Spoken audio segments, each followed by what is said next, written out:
자, 이번 시간 실기는 우리가 다 연습이 끝났는데요. 제가 아까 실기 작업을 하기 위해서 요약되고 꼭 알아야 될 것들 실기로 한번 먼저 연습을 하고자 하는 차원에서 알려드리고 실기 한번 다 따라서 입력을 해봤거든요. 그러면 여러분 교재에서는 이 내용들이 어떻게 설명되고 있는지 교재에서 나중에 여러분이 복습하실 때 보고서 학습을 할 수 있으셔야 되잖아요.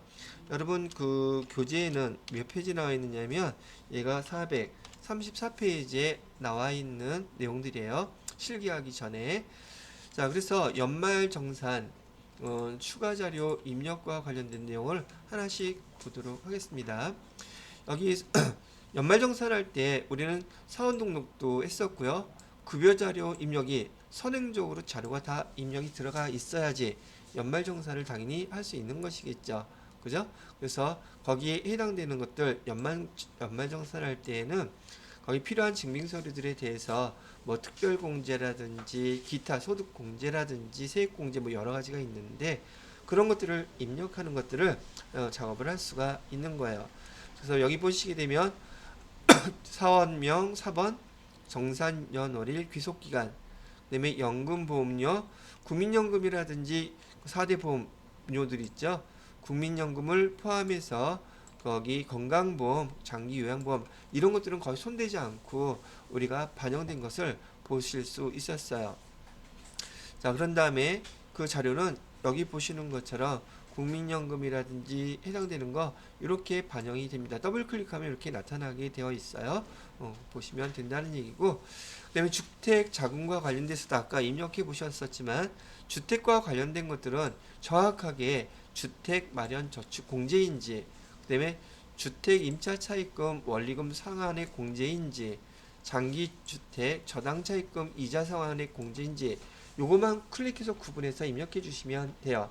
여기 옆에 나와 있는 한도라든지 뭐 이런 건 굳이 신경 쓰지 않으셔도 됩니다. 이런 건 신경 쓰지 말고 실기에서 자료가 주어졌을 때 입력할 때 그 파트에서 그렇게 입력하면 된다. 그렇게 알고 계시면 된다는 얘기죠. 그 다음에 주택 마련 저축 공제 이것도 해당되는 클릭해서 그 입력을 해주시면 돼요.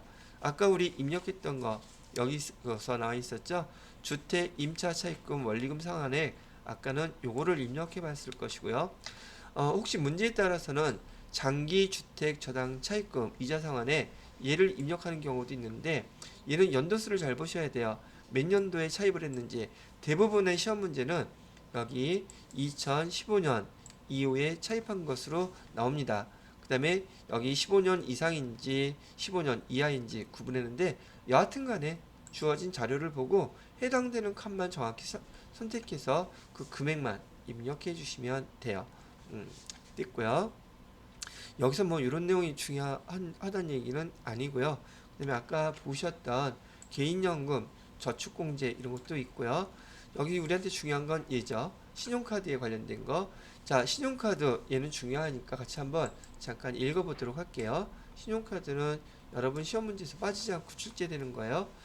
자, 우선 이거 한번 얘기해 볼게요. 지난 시간에 우리 얘기할 때 일용근로자 있었잖아요. 일용근로자가 하루에 일당 20만 원 받고 그 세금 계산했었는데 일용근로자는 연말정산을 할까요? 안 할까요? 시험 문제에서 또 이렇게도 물어봐요.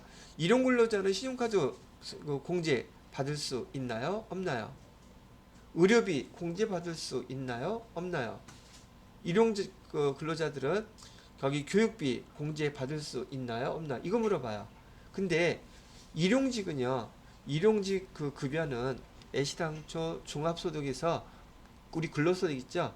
종합소득에서 분리해서 세금을 내는 거하고 똑같아요. 그래서 분리과세에서 그 일용직은 연말정산이고 나버리고 아무것도 다 없어요. 그냥 그걸로 끝나버리는 거예요. 아시겠죠? 그래서 세무 2급 정도 배우시게 되면 그런 내용도 물어보게 되니까 여기 근로소득자, 그래서 일용 근로자는 제외라고 되어 있는 겁니다. 법인 또는 사업자로부터 각종 재화와 용역을 제공받고 그 대가로 신용카드 여러 가지 나와 있었죠. 이런 것들 여기 사용액들 공제받을 수 있다고 되어 있는데요. 아까 말씀드렸던 것처럼 부양가족 중에서요. 기본공제 대상자 여기 사용액은 본인과 기본공제 대상자인 배우자 및 직계 존비속 이 사용한 금액 얘네들만이에요. 다시 그 소득자 본인, 그다음에 배우자, 직계 존속, 직계 비속 이 사람들이 사용한 신용카드 사용액만 공제가 가능해요. 그럼 누가 빠졌어요? 형제 자매는 안 된다고 아까 얘기했던 거고요. 근데 기본공제 대상자 중에서도 소득이 있으면 안 된다고요. 소득이 있으면 소득 금액이 있어서 기본공제 대상자에서 제외된 사람은 신용카드 사용한 것도 마찬가지로 공제해주지 않습니다. 요거 내용 봐두시기 바라고요. 그다음에 신용카드 사용했을 때요. 여기 보세요. 신용카드와 관련된 여기 체크 포인트라고 되어 있죠. 이 체크 포인트 지금 제가 마지막 시간에 시간 드릴 때 요거 반드시 읽어보셔야지 돼요. 여기 체크 포인트가 중요한 것들이니까. 그래서 신용카드에 대한 체크 포인트 여기 보시게 되면 여기 다 정리가 깔끔하게 되어 있어요. 부양가족의 소득금액 제한이 있다고 되어 있죠. 나이는 제한이 없어요. 즉 기본공제 대상자가 아닐 수도 있다란 말이죠. 왜냐하면 신용카드 같은 경우에는 내 직계 비속인 아들이 23살이에요. 그러면 기본공제 대상자는 아니죠. 그런데 소득이 없어요. 그리고 신용카드 사용한단 말이죠. 그거는 공제가 된다고요. 그래서 나이 제한은 없다고 얘기를 해놓는 겁니다. 그래서 신용카드 같은 경우에는 소득 제한이 있어서 소득이 있으면 신용카드 사용에 공제 안 해줘요. 근데 나이는 제한이 없습니다. 그리고 형제 자매 거 안 된다고 여기 또 설명 나오고 있죠. 형제 자매의 신용카드 사용액은 공제 불가능하다. 그 다음에 직불카드에는 기명식, 그 다음에 선불카드와 직불 전자 지급수단에 포함하나 무기명은 안 된대요. 무기명은 누구 건지 모르기 때문에 이건 공제해 줄 수 없어요. 이렇게 얘기하는 것이고요. 또 위장 가맹점과 거래한 신용카드 사용액 그럼 위장 가맹점과 거래한 신용카드 사용액이 뭐예요? 라고 물어본다면 이거 연배가 지금 낮으신 분들은 잘 모르는데 카드깡이라는 거 있죠. 카드깡은 그 위장 가맹점과 거래한 내역이거든요. 불법적으로 그런 것들 카드 사용했다 할지라도 그런 카드 사용액은 공제해주지 않습니다. 물론 시험 문제는 다 안 나오는 것들이에요. 기본공제 예를 들어서 또 이건 시험 문제 좀 나옵니다.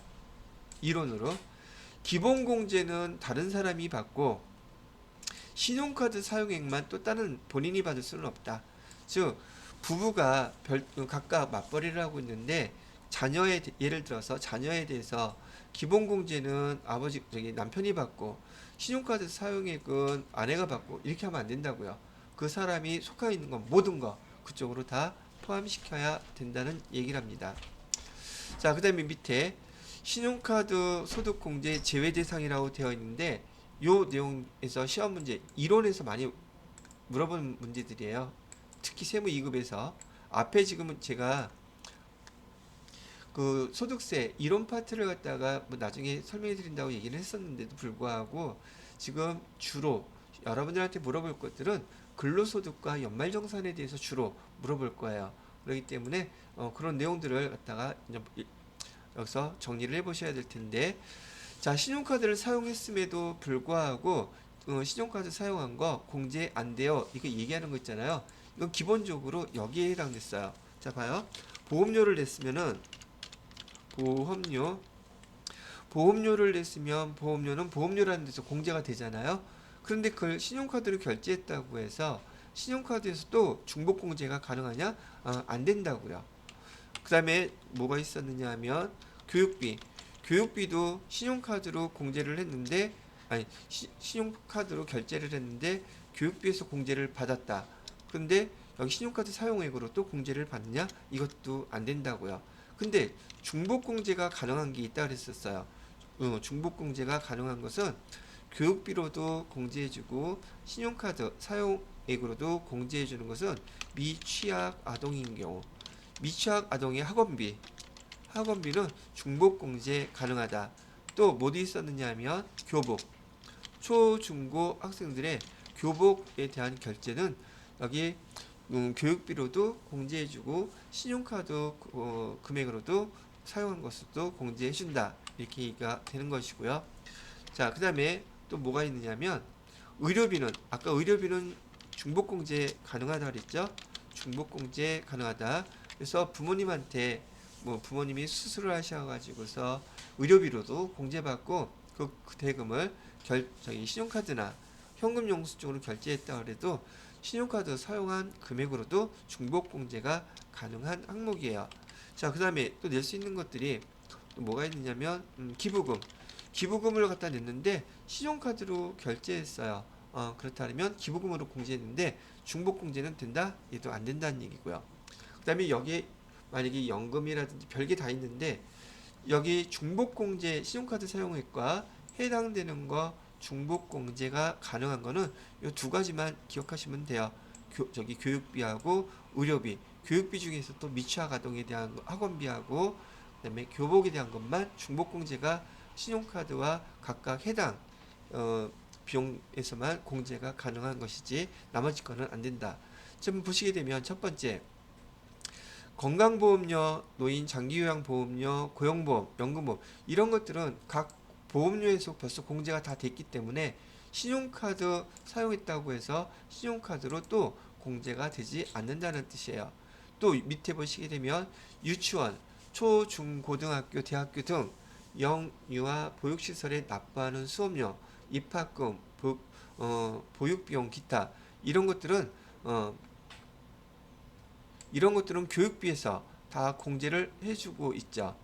그래서 공제해준 것은 신용카드로 결제했다고 해서 또 공제해주진 않는다는 얘기예요. 그런데 여기 미취학 아동의 사설학원비는 신용카드하고 중복으로 공제해 줄 거예요 라고 구분을 해주고 있는 거예요. 자, 그 다음에 중요한 거 이거는 일상생활에서 그렇죠. 정부와 관련돼서 또는 지방자치단체와 관련돼서 내는 모든 금액들 우리 자동이체 해가지고 신용카드로 다 결제하거든요. 그래서 여기 세금 특히나 국세, 지방세, 전기요금, 수도요금, 가스요금, 전화료, 저 인터넷 요금들 얘기하는 거예요. 아파트 관리비, 텔레비전 시청료, 도로 통행료, 국가나 지방자치단체와 관련된 거에 대해서 신용카드로 결제한 것은 몽졸이 다 신용카드 공제가 안 됩니다. 자, 그 다음에 얘는 실무에서 그렇다는 얘기고요. 시험 문제 잘 나오는 거 여기 상품권 또는 유가증권을 우리가 샀을 때 또는 리스료 자동차 빌려서 리스 비용으로 카드로 결제했다 할지라도 얘네들은 여기 신용카드 사용액으로 공제가 되지 않습니다. 자, 그 다음에 지방세법 이건 세금과 관련된 거니까 똑같은 거고요. 그 다음에 요거는 여러분들이 혹시 나중에 중고 자동차 직장 다니시면서 중고 자동차를 구입할 때에는 중고 자동차 구입 금액의 10%는 신용카드를 사용했을 때 소득공제 해준대요. 그래서 나중에 혹시 계획이 있으신 분들은 중고 자동차 샀을 때 신용카드로 결제하면 그 결제한 금액의 10%는 공제를 받을 수 있다는 거 참고로 알아두시면 되겠네요. 자, 그 다음에 외국에서 사용한 신용카드 사용액은 공제되지 않습니다. 아까 외국에서 사용한 것 중에 또 하나 안 되는 게 뭐였었냐면 외국에서 사용하는 의료비. 자, 여기 정리해 드릴게요. 외국에서 의료비 여기 연말정산할 때 공제 안 되고요. 신용카드도 공제 안 돼요. 신용카드를 외국에서 사용했다 이제도 공제 안 됩니다. 근데 외국에서 사용했어도 공제되는 게 있어요. 뭐냐면 교육비예요. 교육비는 공제가 됩니다. 이렇게. 그래서 외국에서 의료비하고 신용카드는 사용한 것은 공제는 안 되지만 외국에서 사용한 교육비는 공제가 됩니다. 이렇게 기억을 해 두시고요. 그 다음에 여기 해당되는 거 외국에서 신용카드 사용액 나와 있고 부가가치세 이게 다 세금이잖아요. 세금 국가나 지방자치단체와 관련된 사용된 신용카드는 여기 다 뭐가 안 된다? 공제 안 된다 그랬었어요. 자, 그 다음에 차입금, 이자 상환에 요 차입금이나 이자 상환에 증권 거래 수수료 이런 것들은 보증 뭐 등등 나온 것들이요. 아까 우리 주택과 관련돼서 그 금액들을 갖다가 납부했을 때 그쪽에서 다 공제가 되잖아요. 그래서 공제가 됐던 것들이어서 또 중복공제가 안 된다는 뜻이에요. 그다음에 정당에서 사용한 정당의 신용카드 기부금 얘네들은 기부금에서 공제를 해줬잖아요. 그래서 기부금에서 공제해준 거라서 신용카드로 결제했다 할지라도 중복공제가 되지 않습니다. 라고 나와 있는 겁니다. 그다음에 월세에 대해서 현금 영수증 받고 이것도 월세 공제에서 다 공제 받은 거잖아요. 자, 그래서 신용카드로 월세 결제했다 할지라도 얘네들은 신용카드에서 중복공제 되지 않아요. 뭐 그런 거 얘기했던 겁니다. 자, 그냥 쭉 한번 훑어봤어요. 여러분들이 시험 문제, 기출 문제 나중에 풀어보시면서 틀리거나 이해가 안 되는 것들이 있으면 여기서 다시 한번 정리해서 보시면 좋을 것 같으네요. 자, 그 다음에 우리 사주 이런 것들은 뭐 거의 관련된 게 없으니까 넘어가도 될 것 같고요. 자, 소득공제 왼쪽에 있었던 거 소득공제 총 합계액은 2,500만 원을 초과할 수 없습니다. 그래서 소득공제로 연봉이 아무리 많다고 할지라도 공제받을 내역이 아무리 많다 할지라도 소득공제 한도액은 2,500만 원이라는 거 알고 계시면 되겠고요. 그다음에 보험료 공제, 보장성 보험료, 보험료. 자, 보험료에 대한 거 세액공제 나와 있죠. 세액공제 일반 그 보장성 보험의 세액공제는 퍼센테이지가 12%예요. 근데 원래 여기 보험료 있잖아요. 보험료를 갖다가 생명보험이 됐던 자동차 보험이 됐던 뭐 몇천만 원어치를 가입하더라도 그 한도액은 100만 원에 한해서만 저기 공제를 해줘요. 그래서 100만 원에 대해서 세율은 12%입니다. 그래서 보험료 세액공제는 100만 원을 썼을 때 최대 세액공제로 12만 원을 받을 수 있다는 거예요. 그런데 만약에 그 보험료가 장애인에 해당되는 거였었다면 최대 15% 즉 15만 원까지 공제를 받을 수 있습니다. 그리고 보험료에서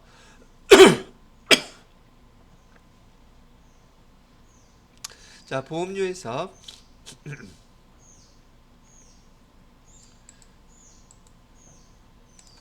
보장성 보험료는 공제를 받을 수 있지만 여기 저축성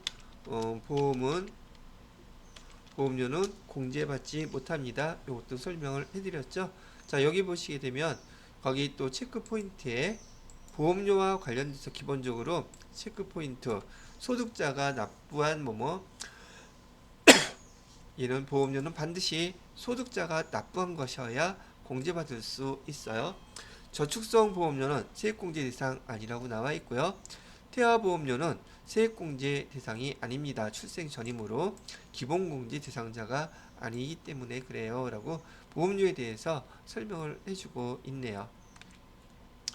자, 그래서 여기 한번 그냥 여러분들이 일일이 요거 다 보기가 쉽지 않은 것 같아서 제가 쭉 한번 훑어가면서 같이 한번 체크하고 넘어가고 있습니다. 잠깐 쉬었다가 여기 의료비에 대한 것도 한번 쭉 검토하고 넘어가도록 할게요. 자, 이번에는 의료비 세액공제에 대해서요. 아까 저기 경로우대공제 같은 경우에 의료비인 경우는 65세라고 그랬었죠. 우리 그 기본공제 대상자 선정할 때에는 만 70세였었는데 여기서는 65세예요. 근데 예전에는 교재에 만 몇 세 이런 거 나와 있었는데 지금 우리 이번 달인가요? 오늘부터 다음부터인가? 우리 사용하는 올해 사용 그 나이가 다 만 나이로만 사용할 수 있게 돼 있기 때문에 앞으로 나이가 나오게 되면 그 나이는 다 만 나이라고 보시면 되겠어요. 근데 의료비는 치료 목적으로 사용했을 때 공제해 주는 것인데 지금 거의 국민들 그 뭐죠? 국민보험이라고 할 정도로 여기 실손 의료보험률 다들 가입이 되어 있단 말이죠. 그래서 재작년부터인가는 그 실손 의료 보험금을 수령한 금액에 대해서만큼은 차감하라고 되어 있어요. 그래서 그 의료비 그 우리가 그 세액공제를 받을 때 실손 의료보험료 받은 그 금액은 차감해서 입력을 해 주셔야 된다는 얘기죠. 아니죠. 차감하는 게 아니라 실손 의료보험 수령액도 입력하는 칸이 있어요. 거기다 그냥 입력만 해 주시면 되겠습니다. 자, 의료비를 등록하면 된다고 되어 있고, 자, 여기서도 마찬가지로 여러분들한테 꼭 필요하고 정리되어 있는 내용이 중요한 것은 여기 체크 포인트라고 되어 있는 게 여러분 시험 문제에서 꼭 체크를 하고 넘어가야 될 파트들란 말이죠. 자, 의료비 세액공제는요, 부양가족의 소득금액, 나이금액, 여기 사용된 금액을 공제할 때요, 소득이 있다는 뜻은 기본공제 대상, 소득 때문에 기본공제 대상자가 아니더라도 의료비에 대해서는 다 공제를 해준다는 뜻이에요. 뭐 물론 나이 제한도 없고요. 의료비는 부양가족들이 아프면 그 문제잖아요. 그래서 뭐 이 소득이 있다 할지라도 소득자가 낸 의료비에 대해서는 다 공제를 해줍니다. 그 얘기를 하는 것이고요.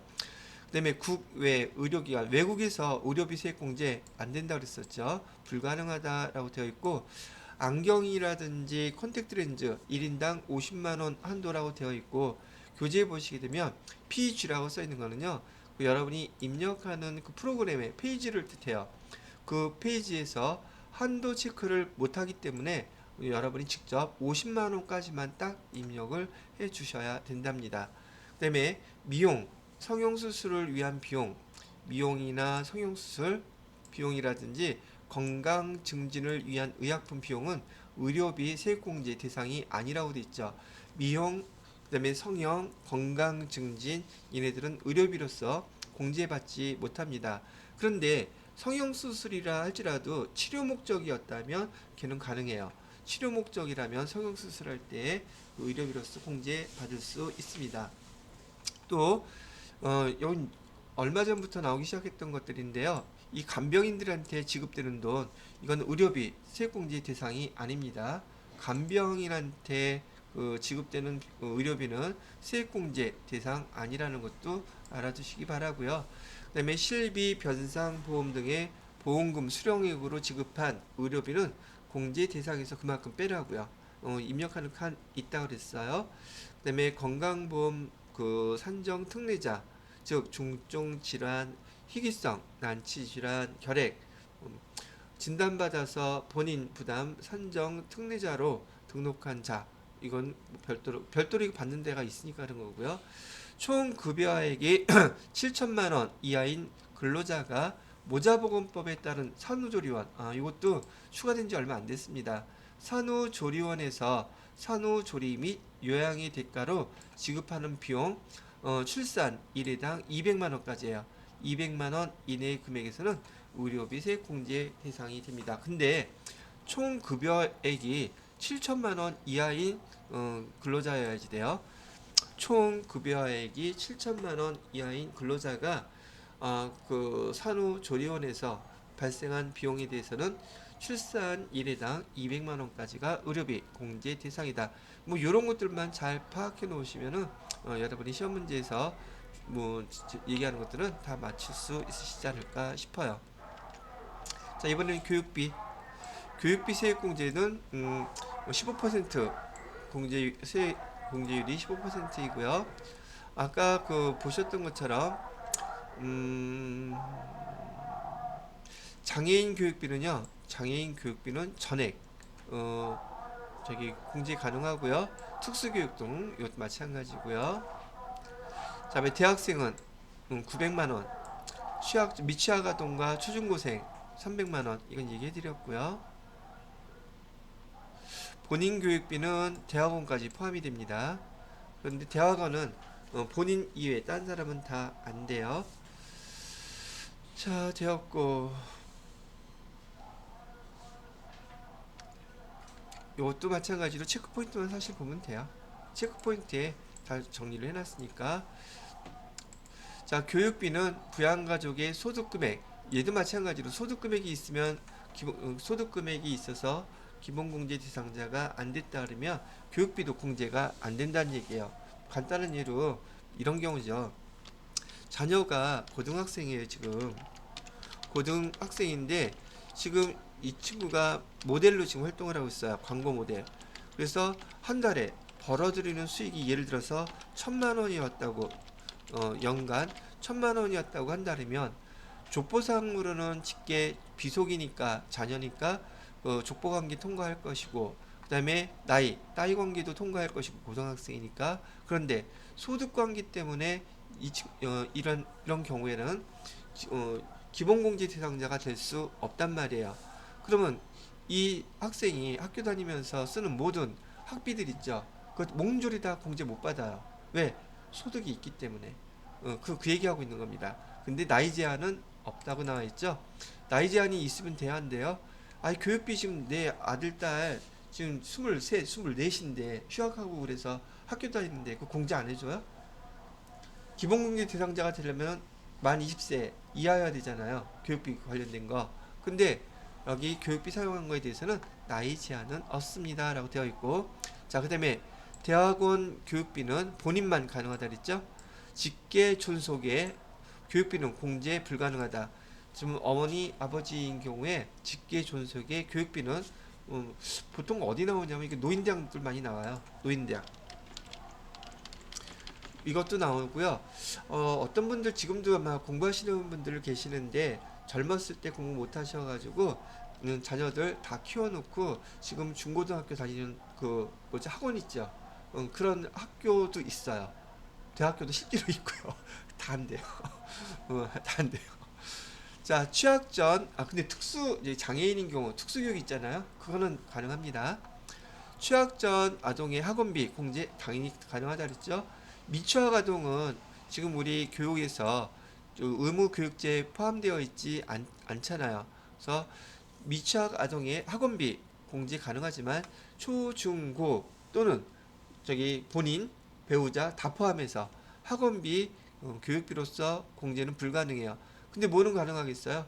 교육비로는 안 되지만 신용카드를 결제했다면 신용카드 사용액으로는 공제 가능해요. 음. 자, 급식비, 방과 후 학교 등의 수업료, 특별활동비 이런 데서 했던 것들 있죠? 예, 다 됩니다.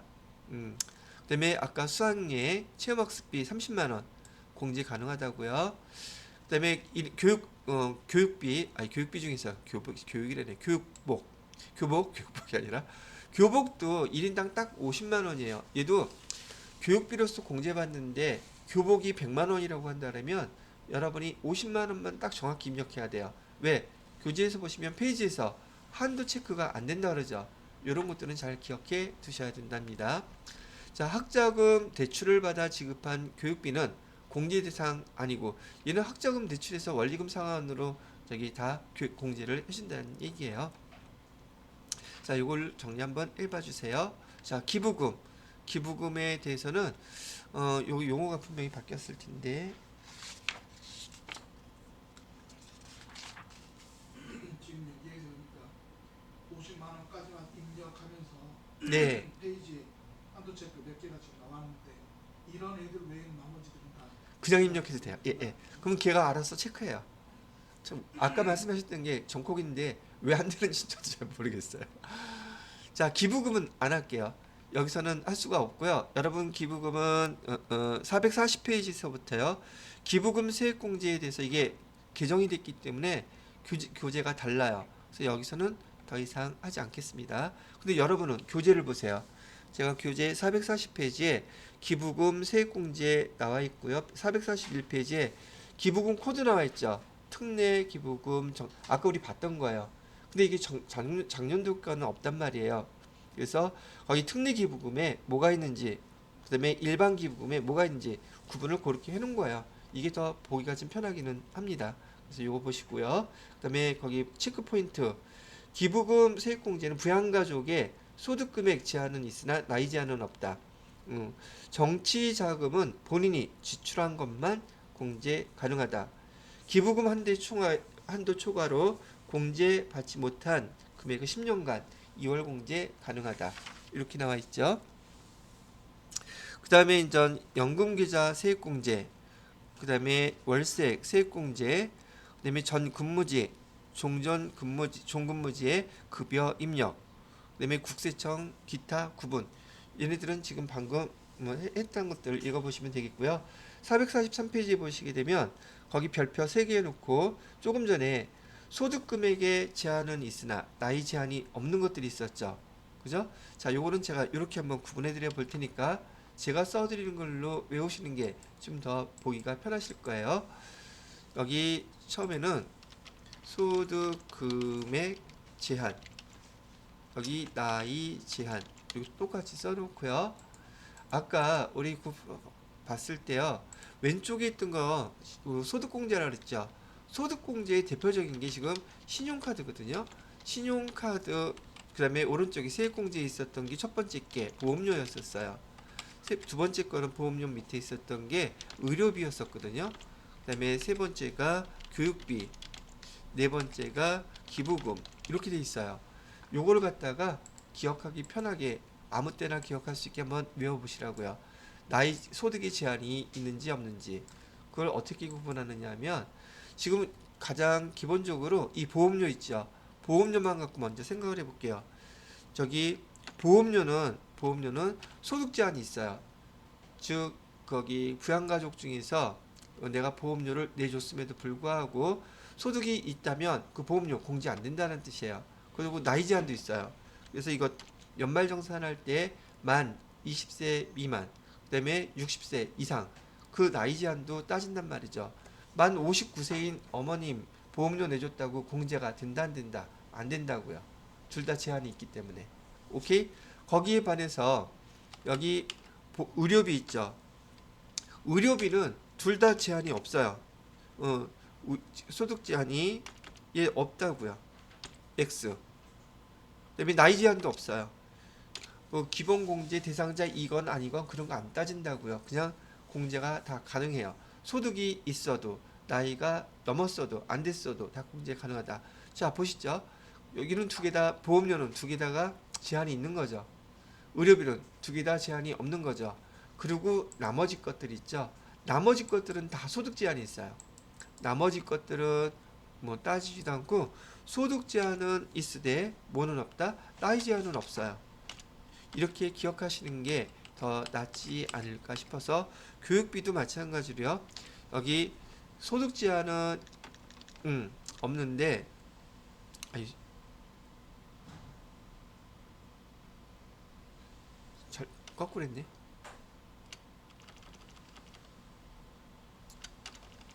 소득 제한은 여기는 있는데 나이 제한은 없다.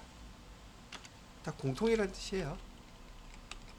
교육비도 소득 제한, 돈을 벌면은 공제 안 해줘요. 근데 나이 제한은 없다고요. 여기 대학생들 생각하시면 되고요. 기부금도 마찬가지로 종교기부금 같은 경우에 소득 제한은 있어요. 근데 나이 제한은 없습니다. 이렇게 구분을 해 놓으시면 여기 보험료와 의료비만 딱 구분을 해서 기억하시고, 나머지 것들은 다 이렇게 구분하시면 여러분 교재에 나와 있는 내용대로 보기가 좀 수월하지 않으실까 싶어요. 자, 이렇게 해서 이론까지도 전반적으로 한번 쭉 훑어봤고요. 자, 마지막으로 여러분들한테 설명할 거는 아닙니다. 지금 여러분들 그 교재 있죠? 지금 2023년 교재를 기준으로 해서, 잠깐만요. 이게 몇 페이지냐?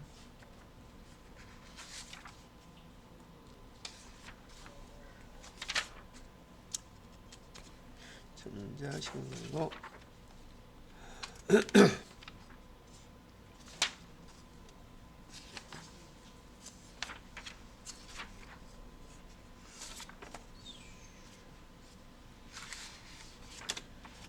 금방 봐.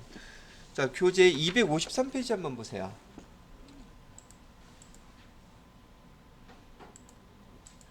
페이지로 253페이지.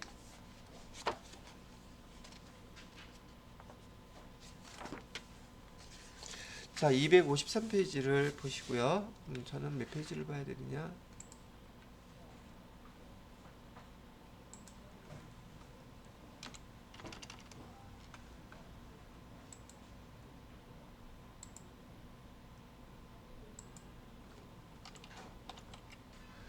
자, 253페이지 보시게 되면 종합소득 과세표준이라고 나와 있으면서, 지금 우리가 연말정산할 때 배웠던 그 항목들 있죠.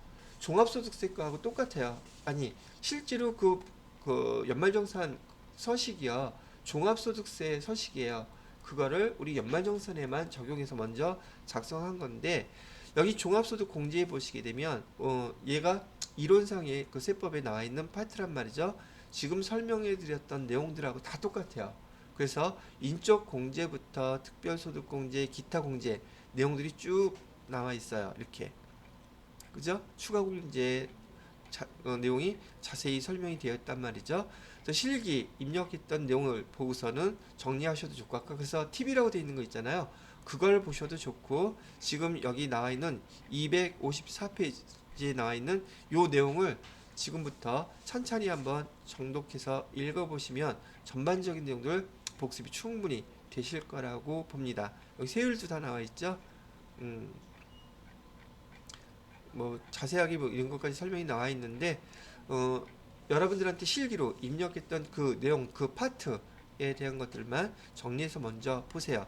더 디테일한 것들은 잘 나오지는 않는 편들이니까요. 교육비 세액공제까지 뭐 교육비에 대한 거 별거 다 나와 있습니다. 제가 설명했던 것보다 더 자세히 나와 있죠. 자 이렇게 이 내용들을 다 읽어보시게 되면은 요것도 하나 이게 말 나온 김에 여러분들이 그 조금 전에 소득공제라든지 그 특별세액공제, 보험료, 의료비 이런 거 보통 그 젊으신 분들은 또 구성세대가 자기 혼자밖에 없는 사람들은 그 계산해도 세액공제 받을 게 거의 없어요. 그런 경우에는 나 그런 거 안 받을래요. 그냥 연 13만원 표준세액공제 해주세요. 이거 신청하면 13만원 공제 받을 수 있습니다. 대부분 나홀로 가구들이신 분들 있죠. 부모님들로부터 독립해갖고 나와가지고 내가 혼자서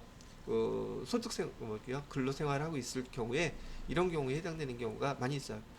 결혼 안 하고 미혼이신 분들, 자녀 없거나 그런 분들은 표준세액공제가 훨씬 더 편할 수 있습니다. 자 이렇게 해서 이론과 관련된 것들은 근로소득을 중심으로 해서 연말정산까지 계속 제가 반복적으로 여기저기 계속 설명을 해드렸거든요. 아마 이제 낯설은 게 좀 덜 해지셨을 거라고 봐요. 여러분들은 교재 먼저 복습하고 그 다음에 기출문제 나중에 풀으시면서 이 내용들 몇 번만 풀어보시게 되면 아마 어렵지 않게 여기 연말정산 관련된 문제들은 다 해결하실 수 있을 것이라고 생각이 됩니다. 자 여기까지 해서 여러분들한테 여기 전산세무 2급 실기 과정까지는 다 마무리 짓도록 하겠습니다. 자 다음 시간부터는 먼저 우리 소득세 이론에 대한 것들 정리해 드려 보도록 할게요.